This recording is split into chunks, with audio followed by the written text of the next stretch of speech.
and welcome! This video is my little contribution to the CosTube 21 Questions series. My favourite genre of costuming would be a mix of historical and fantasy. I haven't done too much where I've got bogged down being precisely historically accurate, and I really enjoy the shapes and silhouettes that comes from history with the fantastical twist that comes from fantasy. I don't think there's any one thing that has ever gotten me into costuming. It's something I've always enjoyed. And as my sewing skills have developed, my costuming opportunities have also developed.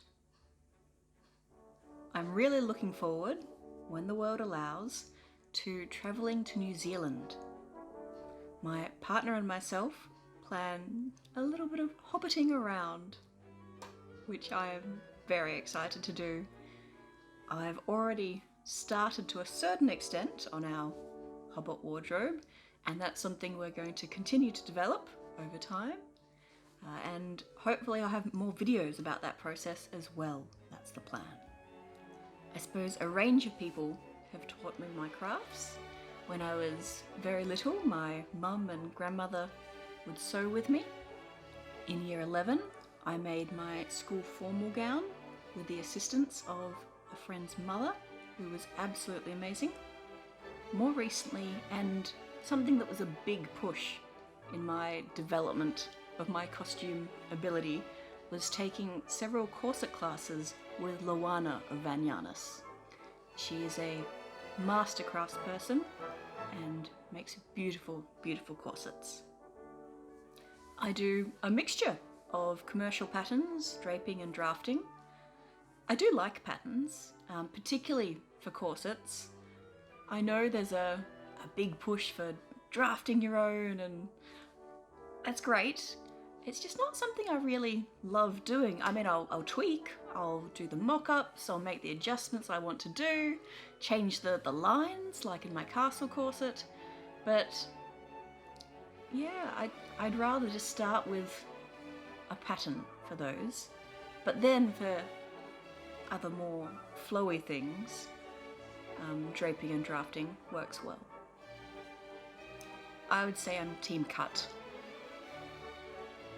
There are exceptions to the rule, but particularly if it's a printout pattern that you've assembled yourself and you've got the PDF and you could always print it out again if need be, or if you're going to be making changes to the pattern anyway, just cut.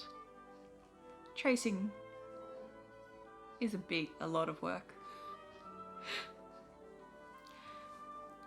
Also, I don't often make the same thing twice. So, in the rare occasion that I was wanting to make something again and I needed a different size, I think in that rare instance I could just buy the pattern again. I use both, depends on the task. Combination of pins and pattern weights. Two skills that I'm working on at the moment are smocking and quilting. I used a little bit of each, well, sort of, in my Hobbit competition entry, and there's lots more to do. So I'm looking forward to making more smocked Hobbit chemises. So far I've only done the mock-up version, but I want to do it properly. And as for quilting, I have grand plans to do a Bilbo Baggins quilted dressing gown, and I'm slowly amassing all the bits and pieces for that. I don't really have one UFO bin, but I have lots and lots of tubs for different projects that are in various states of completion. There are many individual parts of hobbity outfits, but also some gowns and robes and all sorts. There's lots. There's heaps that I'm working on. That's just how I work.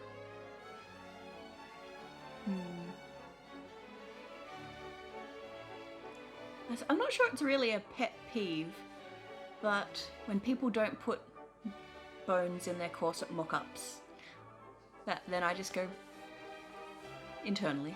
Why? You can't see anything until you put the bones in. So maybe there's that. There are lots and lots of eras and genres that I've yet to do any costuming in, or at least in recent times that are developing the skill level. I'd like to do a range of Victorian from a nice big 30s something perhaps, and then a 50s ball gown potentially, and then up to a nice bustle era something. I'm also interested in looking at some Regency, potentially some medieval, even though I know that's not really apparently a term to describe it, but it's definitely more in the fantasy line that I'd be looking at going. Yeah, I'm not sure about this one. That's interesting. I'd say probably yes, in that work got even busier than it was before. So there was less time for crafting, and I switched more to knitting and a little bit less to sewing. But I mean, I did keep going with the Hobbit outfit throughout last year. The embroidery took a long time. So yes and no. It did slow things down. I suppose I've got a couple of thoughts on this. I'm really proud of my Hobbit stays. I really like how they came out, but I'm not sure if that's new enough to count as something in the last year, in that I have made stays before. Something that was completely new in the last year is, in the knitting side of things, colour work. I'm really enjoying colour work, and I hadn't tried that before the last year. And by colour work, I'm talking about when you use two colours in the same row. So you have to hold them both at the same time and sort of work one then the other. And it's tricky, but I've got the hang of it pretty much. Enough for a beginner. I love both my Janome sewing machines. I've got a straight stitch, which is amazing, and one that does more complicated stitches, like even a cat pattern. It makes some really cool things. My only foray into Regency, which was really more using a 70s pattern than something of the period, was to make the mock-up of my Year 11 formal gown. We made that in a nice light cotton, and that was quite Regency day dress like. But haven't really done much of that sort of thing in a while. More recently, learning more about the appropriate undergarments and things does make me want to try that, and making a nice long line pair of Regency stays to then be able to get that silhouette that's not really my general sort of shape. I'm more of a curvy kind of figure, not so much the willowy, but I'm keen to give it a go. Applying bias binding as neatly as I can, I'd say it was a really satisfying technique. You can get such a beautiful smooth edge. I'm not perfect at it, particularly around the tabs on stays, but I'm getting better. And yeah, I just think it can look so pretty. A mixture of both.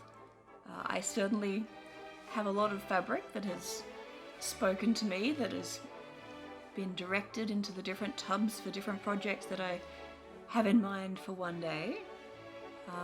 But then also, if there's something specific that I need for what I'm currently making, I might go out and buy it if something from my stash isn't enough. I use both, depends on the task. It does depend. Certainly there's times that I sew over them, such as applying bias binding, because you have to. That's a requirement of the technique. Generally barefoot. I prefer barefoot. Maybe socks, but not shoes. I pin perpendicular. So there we are. I hope you feel you've gotten to know me a little bit more now. Thank you very much for watching. Goodbye.